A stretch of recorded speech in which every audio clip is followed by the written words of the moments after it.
இங்க ஒரு பூனை ரோட கிராஸ் பண்ணும்போது கார்ல அடிபட்டுருது.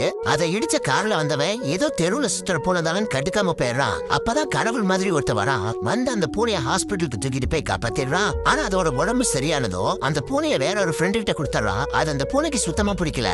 ஏன்னா இவன் கூட இருக்க போறதா ஆசையா இருந்திருக்கும். 2 நாள் கழிச்சு திரும்ப அந்த பூனையை பாக்கிறதுக்காக ஃப்ரெண்டு வீட்டுக்கு வரான். அப்பதான் இவன் ஃப்ரெண்டு வீட்டுல இருக்கிற நாய்க்கும் இதுக்கும் ஆகாம இருக்கிறத கவனிக்கிறான். அந்த நாய் இந்த பூனையை பார்த்தாலே கத்திக்கிட்டே இருக்கு. சோ அதால இதுக்கு ஆபத்து வந்துருமோன்னு பயந்து இவனே அந்த பூனையை வளர்க்கலாம்னு தூக்கிட்டு வந்துடுறான். இதுவும் இவன் கூட சந்தோஷமா வந்துட்டு இருக்கு. அவனுக்கும் ரொம்ப வருஷம் கழிச்சு ஒரு புது ஃப்ரெண்டு கிடைச்ச சந்தோஷத்துல அந்த பூனை கூட மனசு விட்டு பேசிட்டு வரான். அப்போ ஒரு இடத்துல காரை நிறுத்திட்டு இவன் மாத்திரை சாப்பிடறதுக்காக காருக்குள்ள போறான். அதை கவனிக்காத அந்த பூனை மறுபடியும் காணாம போயிட்டா நினைச்சு இறங்கி ஓடிடுது. இவனும் பூனையை காணாமன்னு எல்லா பக்கமும் தேடிட்டு போறான். இவன் சத்தம் கேட்டு அந்த பூனை அதுவாவே அவன்கிட்ட வந்துருது. அங்க இருந்து 2 பேரும் ஒருத்தருக்கு ஒருத்தர் ரொம்ப க்ளோஸ் ஆயிடுறாங்க.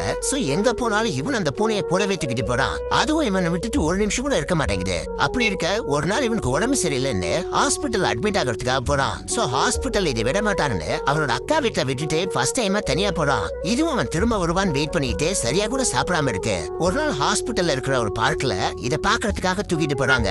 ரொம்ப நாள் கழிச்சு இதை பார்த்ததும் பாசமா கட்டி பிடிச்சுக்கிறான். இதுவும் இதுக்கப்புறம் அவன் கூடவே இருக்க போறதா ஆசையா இருக்கு. ஆனா அடுத்த 2 நாள்ல அவனோட உடம்பு ரொம்ப மோசமாயிடுது. சோ கடைசி இந்த பூனை அவங்கிட்ட காட்டுறதுக்காக ஹாஸ்பிட்டல்ல பர்மிஷன் தராங்க.